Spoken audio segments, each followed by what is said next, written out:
monde. Aujourd'hui, on va voir l'analyse par modèle log linéaire. Il s'agit de l'analyse statistique qu'on va effectuer quand on veut décrire ou prédire la relation entre deux ou plus variables catégorielles. Donc, je vais commencer par décrire un peu les données avec lesquelles nous allons travailler. Ce sont les données que je vous ai présentées dans le cours à propos de l'analyse log linéaire. Donc, premièrement, on a une variable qui s'appelle thérapie 2. Il s'agit soit de l'alliance thérapeutique ou de la TCC. Si on se rappelle un peu de la mise en situation, c'est une thérapeute qui veut déterminer si ces patients ont plus tendance à devenir moins cliniquement dépressifs selon le type de thérapie qui était envisagée par le client, et aussi selon le fait que la personne a recouvert ou non une mobilité pendant son traitement. Donc justement, la première variable, c'est le type de traitement qui a été donné, donc soit un traitement axé sur l'alliance thérapeutique ou sur la TCC. La deuxième variable, c'est est-ce que la personne a eu une amélioration de sa mobilité. Donc, NMOB, ce sont les personnes qui ont eu aucune amélioration de leur mobilité durant leur thérapie. PMOB, ce sont ceux qui ont recouvert une partie de la mobilité. Et CMOB, ce sont ceux qui ont recouvert toute leur mobilité. Donc, ils sont arrivés à une mobilité complète. Et finalement, la dernière variable, c'est celle qui est un peu plus d'intérêt, c'est-à-dire est-ce que la personne est restée dans la catégorie clinique pour ses symptômes dépressifs, ou est-ce que maintenant elle est sous-clinique. On peut voir dans la colonne FREC ici que en fait c'est le nombre de personnes qui correspond à cet ensemble de trois catégories-là. Donc les personnes qui avaient choisi l'alliance thérapeutique, qui ont eu aucune amélioration de leur mobilité et qui sont restées cliniquement dépressifs, eh bien il y en avait 14 dans l'échantillon. Puis on peut continuer même pour chaque ligne. On va juste faire une dernière vérification des variables ici, s'assurer que fréquence est bien une variable de type échelle intervalle ratio. Donc c'est le cas. La prochaine étape que vous allez vouloir effectuer, ça va être la même qu'on a effectué avec les tests de Qui-carré d'ajustement, binomial et Qui-carré d'indépendance. C'est-à-dire, ça va être d'indiquer à SPSS que la colonne fréquence ici correspond vraiment à la fréquence de chacune des conditions qui apparaissent ici. Donc, comme d'habitude, on va dans l'option où, avec la petite balance ici, on demande donc à SPSS de pondérer chaque observation par la fréquence ici. Okay. Maintenant, nous allons effectuer l'analyse en tant que telle. Donc, pour ce faire, nous allons aller dans le sous-menu Analyse, log linéaire et Sélection de modèle. Dans la boîte ici, on va devoir introduire toutes les trois variables catégorielles de notre devis. Il va aussi falloir indiquer pour chacune des variables catégorielles quel niveau est-ce qu'on veut tester ici. Donc, la première, on va vouloir tester tous les niveaux de chacune des variables et on voit que la variable thérapie 2 a deux niveaux, donc alliance thérapeutique et TCC. Et c'est la même chose pour la variable AMEDEP, donc la catégorie clinique ou sous-clinique par rapport à la dépression. On va sélectionner ces deux-là et demander de prendre les deux niveaux de ces variables-là, comme ça. Et pour celle-là, la variable AMEMOBI, donc à quel point il y a une amélioration de la mobilité, on voit qu'il y a trois niveaux. On va juste lui demander de prendre les niveaux de 1 à 3. On va poursuivre. Ensuite, on va regarder dans le menu Options. On voit qu'on lui demande de nous rapporter les fréquences, les résidus. On va aussi demander le tableau d'association. Et ici, c'est très important de mettre 0 pour la valeur delta. Et la valeur delta, c'est quand on a des cellules de notre tableau de notre table de contingence qui ont des zéros, ça peut faire des problèmes pour le programme. Donc, ce qu'il va faire, c'est rajouter un 0,5 pour que les calculs puissent faire. Mais quand on n'a pas de 0, ça sert à rien d'avoir un delta. Puisqu'on n'a aucun 0 dans nos fréquences, on va juste mettre 0 ici. Donc, on va faire poursuivre. Et on va cliquer ici pour dire passer à l'étape énigme. Parce que ce que ça va faire, c'est qu'on va demander de ne pas effectuer la démarche de sélection pas à pas. On va, avant de faire l'analyse complète, on va faire une procédure de présélection des effets qui vont être retenus. Donc, pour gagner un peu de temps dans la méthode pas à pas, on va éliminer d'emblée plusieurs effets tout d'un coup. Donc, on va commencer par enlever les effets de triple interaction. Après ça, on va voir si on peut enlever aussi les effets d'interaction d'ordre 2, donc entre deux facteurs. Et on va aussi voir si on pourrait enlever même tous les effets d'ordre 1, donc tous les effets principaux, tout d'un coup. On peut appuyer sur OK, ce qui va nous donner les tableaux de résultats ici. Donc on voit qu'on a 588 observations, donc on avait 588 participants, et qu'on a 3 variables catégorielles, donc thérapie 2 qui a 2 niveaux, amélioration mobilité 2 qui a 3 niveaux, amélioration dépression qui a 2 niveaux. Donc ici on a notre table des fréquences observées, 26, 87, ainsi de suite. Ici, on voit que les fréquences attendues sont exactement les mêmes que les fréquences observées parce que, en fait, le modèle qui est testé ici, c'est le modèle saturé. Comme on a vu en classe, le modèle saturé, ses fréquences attendues sont exactement égales aux fréquences observées. Donc, il n'y a rien de très inhabituel ici. Le tableau qui va vraiment nous intéresser en premier lieu, ça va être ici, effet K et d'ordre supérieur. Ce que ce tableau-là fait, nous présente, c'est des tests statistiques pour enlever tous les effets d'ordre 3, d'ordre K, donc soit 1, 2 ou 3, et supérieur. Et la deuxième partie ici, ça teste juste le fait d'enlever tous les effets d'un certain nombre. Donc, on va regarder ça en détail. Si on regarde ici 3, ce qui est testé à cette ligne-là, c'est quelle est est-ce que la déviance qui est ajoutée en enlevant la triple interaction, parce qu'il y en avait juste une, est-ce que cette déviance qui était ajoutée était statistiquement significative? Donc on voit que non, elle n'était pas statistiquement significative, parce que la valeur P est égale à 0,657. Donc, ce que ça veut dire, c'est qu'on pourrait enlever la triple interaction sans vraiment diminuer de manière drastique l'habilité du modèle à prédire les fréquences observées. Là, si on regarde ici, K égale à 2, ça veut dire, c'est quoi la déviance du modèle si on enlève toutes les interactions doubles et aussi les interactions triples? Okay? Donc, on voit qu'on a une statistique qui carré, donc pour le test de qui carré de vraisemblance, et une valeur P. Et on voit ici qu'elle est statistiquement significative. Ça veut dire que si on enlève toutes les interactions doubles et les interactions triples, ben dans ce cas-là, on ajoute significativement de la déviance modèle. Donc, on est obligé de garder les effets d'ordre 2. On va juste enlever les effets d'ordre 3. Quand on regarde les effets K, ben, en fait, c'est un test qui, dans ce tableau-là, on va voir c'est quoi le test statistique pour enlever juste les effets d'ordre 2. Donc, on compare un peu,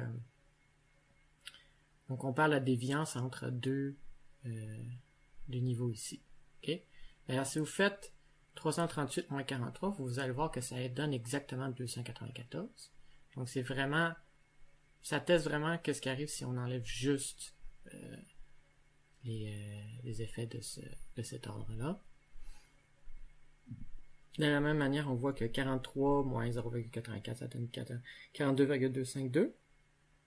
Et à la fin, pour le niveau 3, enlever les niveaux d'ordre 3 ou supérieur et enlever les niveaux 3 tout court, ça revient exactement au même, donc on va avoir exactement le même test.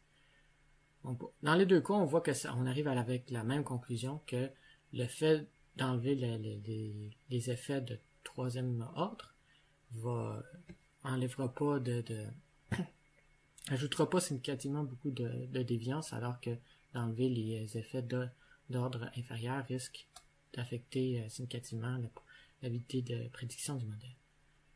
Donc, tout ça pour en dire que quand on va vouloir faire notre procédure pas à pas pour sélectionner le modèle le plus parcimonieux, mais qui explique quand même bien les données, on va commencer par le modèle qui inclut pas la triple interaction. On va juste prendre le modèle qui a toutes les doubles interactions et tous les effets principaux, évidemment, puisqu'on a affaire ici à des modèles hiérarchiques. Maintenant, on a ici les tests d'association partielle. Comme je vous disais dans le cours, les tests d'association partielle, c'est un peu comme si on faisait des ANOVA sur chacun de nos effets. Ces tests ici respectent beaucoup plus les hypothèses des tests d'hypothèse nulle. En fait, les principes de base comparés à la méthode pas à pas, qui est quand même pas vraiment des tests d'hypothèse nulle. Donc, c'est vraiment important de rapporter les associations partielles juste pour les effets qui vont être évidemment inclus dans le modèle à la fin. On peut quand même voir d'emblée que les effets d'interaction entre la thérapie choisie par le client et l'amélioration de mobilité ne semblent pas être significatives, ainsi que l'interaction entre la thérapie et l'amélioration pour des symptômes de dépression. On va quand même laisser la procédure de sélection pas à pas faire son travail pour voir si c'est vraiment le cas. Donc, on va relancer l'analyse, sauf qu'on va faire quelques petites modifications pour justement commencer le travail uniquement à partir du modèle où il n'y a plus du tout l'effet d'interaction triple. Donc, ce qu'on va faire, c'est aller dans le sous-menu modèle, et au lieu de prendre le modèle saturé, qui est le modèle avec tous les effets possibles, donc la triple interaction, les doubles interactions et les effets principaux, on va prendre un modèle personnalité qu'on va personnaliser. On va lui demander de prendre tous les effets d'ordre 2. Ce qui va laisser évidemment ce qui va enlever évidemment l'interaction triple. On va faire poursuivre. Ensuite, les options, on va garder environ les mêmes. C'est très bien comme ça. Et finalement, on va, au lieu de faire passer à l'étape unique, on va demander de faire l'utilisation de l'élimination descendante. Ici, la probabilité de suppression, ça serait le seuil alpha pour chaque test pour savoir si on enlève un effet ou pas. Donc, moi, je vous conseille de laisser ça selon les paramètres par défaut. Une fois que c'est prêt, vous appuyez sur OK. Et là, ça va refaire un peu la même analyse, sauf que vous allez avoir un peu plus d'informations. Donc, ici, on a vraiment le récapitulatif de la méthode pas à pas. On voit qu'il a commencé avec le modèle qui avait les trois effets d'interaction et aussi les trois effets principaux. À la première étape, il regarde les trois de combien est-ce que la déviance augmente si on enlève la première interaction ou la deuxième interaction ou la troisième interaction. Il choisit parmi les trois celui qui a la valeur P la plus élevée, puis il l'enlève. Puis si en fait cette valeur-là est plus élevée que 0.05. On voit qu'il a sélectionné l'interaction entre thérapie et l'amélioration des symptômes dépressifs, et on voit que le prochain modèle qui est testé, c'est lui avec l'interaction entre la mobilité et la thérapie, et l'interaction entre l'amélioration des symptômes dépressifs et la mobilité. Rendu là, il y a seulement deux effets qui est possible d'être enlevés, c'est-à-dire une des deux interactions ici. On voit que si on enlève l'interaction entre la thérapie et l'amélioration de mobilité, que l'augmentation de déviance est de 4,003 et que la valeur P est de 0,135, alors que le fait d'enlever l'interaction entre l'amélioration des symptômes dépressifs et l'amélioration des symptômes, l'amélioration de la mobilité a augmenté la déviance de 37,425 et que ça c'était statistiquement significatif. Donc l'algorithme va enlever la première interaction ici, donc entre thérapie puis Amoebi 2. Ce qui va faire que à cette étape-ci, le modèle qui va être testé, ça va être celui avec l'interaction entre Amedep et Amoebi et aussi avec l'effet principal de thérapie 2. Et évidemment aussi l'effet principal de Amedep et Amoebi, puisque on se rappelle que on a affaire ici à des modèles qui sont hiérarchiques. Donc quand on a une interaction, on est obligé d'avoir tous les effets d'ordre moins élevé qui comprennent les termes dans l'interaction. On est obligé d'avoir l'effet principal de l'amélioration de dépression et l'effet principal de Amoebi. Mais on ne peut pas les enlever avant d'avoir enlevé l'interaction entre ces deux termes-là.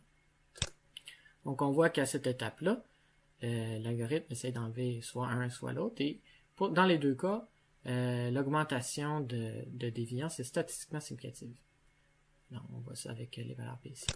Ce que ça nous indique, c'est que c'est plus possible d'enlever le moindre effet sans que ça nuise significativement à la capacité du modèle à prédire les fréquences observées.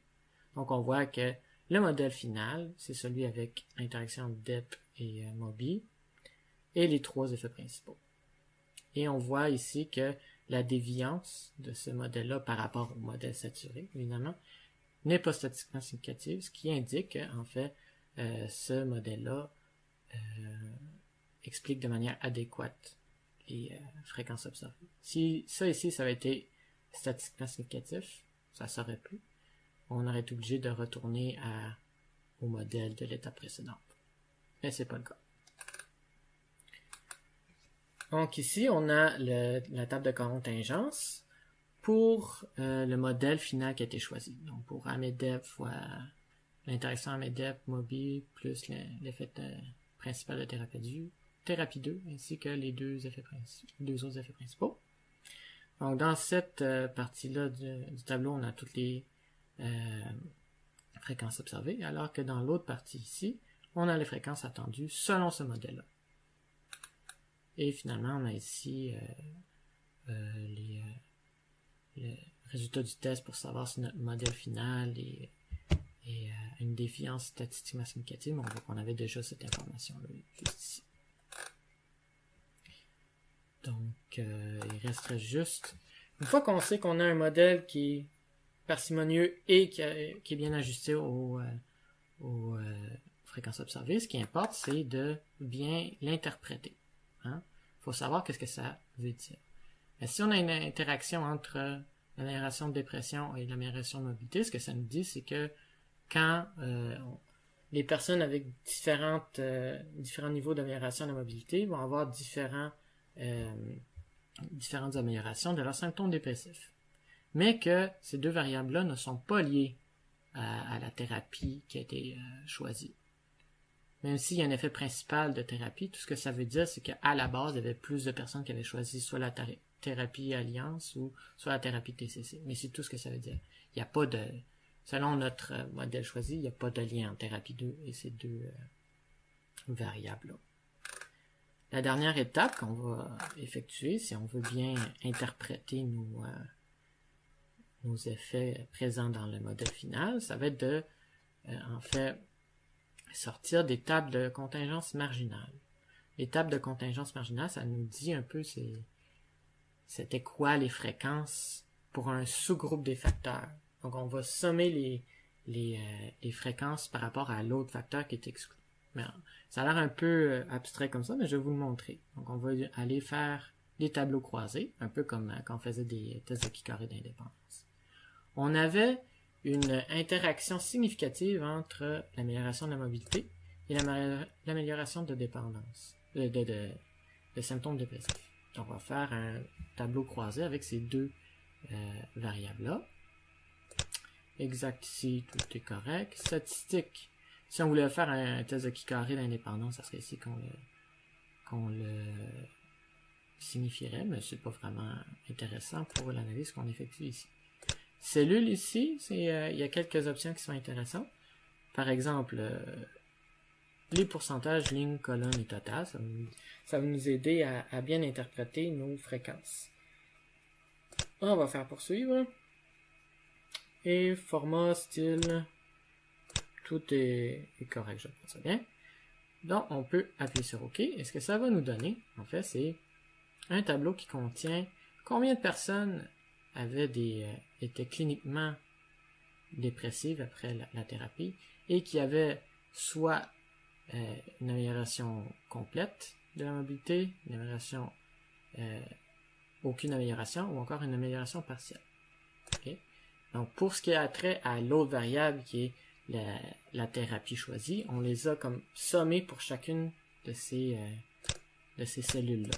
Donc 65, ça aurait été égal à peu importe combien il y avait de personnes qui avaient pris l'alliance thérapeutique, plus ceux qui avaient pris qui avaient pris la thérapie cognitivo-comportementale, mais qui avaient aussi une amélioration complète de la dépression et une amélioration complète de la mobilité.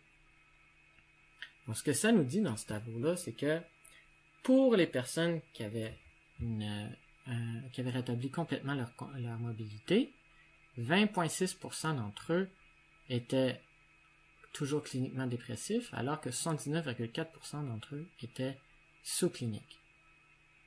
Alors que pour ceux qui avaient aucune amélioration de leur mobilité, c'était quasiment kiff-kiff. Donc, il y en avait 51,9% qui étaient encore cliniquement dépressifs, alors qu'il y en avait 48,1% qui étaient sous-cliniques. Ensuite, pour les personnes qui avaient une mobilité partiellement retrouvée, mais dans ce cas-là, c'était un peu entre les deux. Il y avait 39% qui étaient encore cliniquement dépressifs et 61% qui étaient sous-cliniquement dépressifs ou plus dépressifs du tout. Donc ça fait le tour pour l'effet d'interaction entre mobilité et dépression, mais on voudrait aussi pouvoir interpréter l'effet principal de thérapie 2. On va aller dans Analyse, Statistiques descriptives, Fréquence. On va mettre la variable thérapie 2 ici, puisque c'est la variable sur laquelle on veut avoir interprété l'effet principal. On va aller dans Statistiques. S'il n'y a pas vraiment de trucs intéressants à cocher, donc on ne va rien modifier ici. Format non plus, pas vraiment de trucs intéressants. Donc on peut juste appuyer sur OK, ça va nous donner le tableau suivant. Donc ce que ça nous dit, c'est qu'il y avait 209 personnes qui avaient choisi l'alliance thérapeutique et 379 qui avaient choisi la TCC. Donc il y avait 64% des gens qui avaient choisi la TCC versus 35,5% pour l'alliance thérapeutique. Donc, avec ceci, vous devriez avoir toutes les informations nécessaires pour effectuer une analyse log linéaire. Vous devriez avoir justement toutes les informations à rapporter pour si vous voulez faire un article scientifique avec vos données. Donc, sur ce, je vous souhaite une bien bonne journée.